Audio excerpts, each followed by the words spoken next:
I was eating at this restaurant when I suddenly noticed something really weird. The restaurant got surrounded by a bunch of police cars out of nowhere. The cops seemed to be hunting down someone. I quickly scanned the situation around me. There was just an elderly couple and 2 kids playing in the restaurant. I immediately realized these cops were here for me.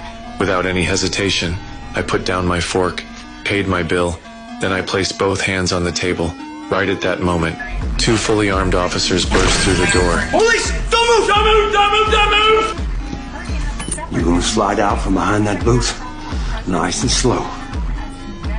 Do it now! They had no idea I was actually a retired major. I could have easily taken them out, but I chose to stay quiet. I cooperated and raised my hands. I wasn't scared of these 2 motherfuckers. I had just arrived in this unfamiliar small town. I was planning to get familiar with the place first. The cops escorted me to the police station. A female officer came over with a registration form. She wanted to ask for my personal information, but I didn't say anything. I carefully observed every detail in the police station. My behavior pissed off the fat chief. The chief was about to throw me in a holding cell.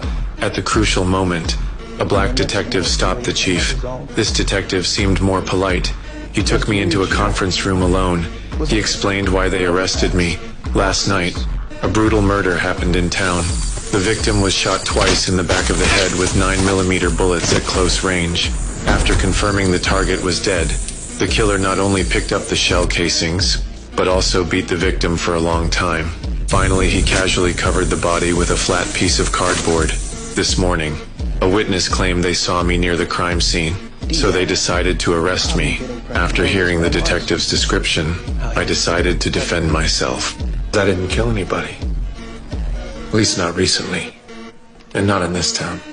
From the detective's preliminary description of this murder case, I quickly analyzed tons of details about the case. 3 men dropped this body. Enlighten me.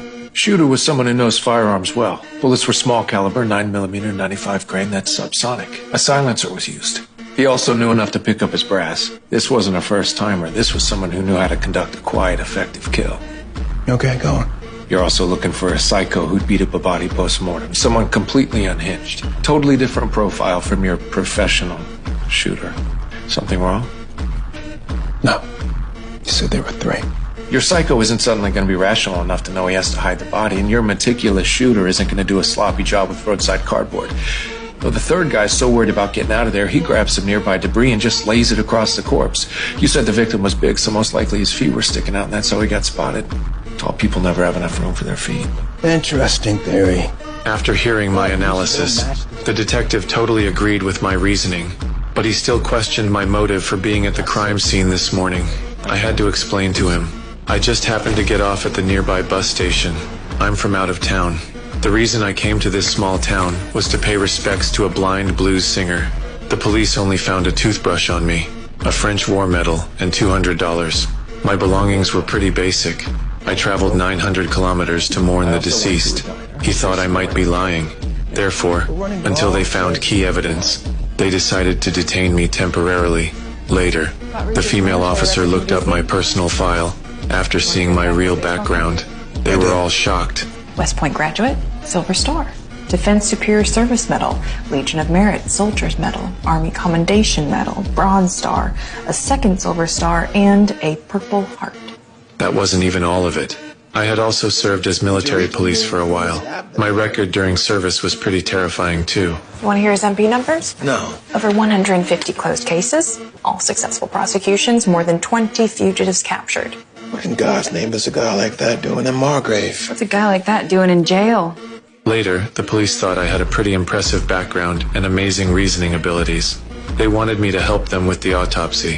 When I saw the deceased's swollen hands from rubber allergies, my heart suddenly started racing uncontrollably.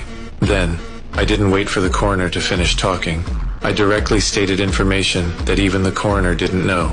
Killers must have worn some kind of polyvinyl protective suit to keep blood DNA off themselves. The victim grabbed it in the struggle, causing his fingertips to swell in a histaminic reaction. His dental work's off because he had his teeth fixed wherever he was living at the time.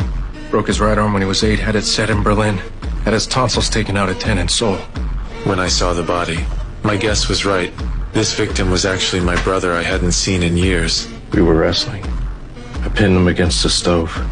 Didn't know my mother had just turned it off. That's how my brother got this scar. Since we were kids, my brother had always been protecting me. Later, we each started working and lost touch. But in my heart, my brother was incredibly smart and excellent. He was always the brother I admired most. When I think back to that familiar yet cold body in the morgue, right now, I can no longer suppress the rage in my heart. You okay, Richard? I guess I'll find everybody responsible. And every last one of them.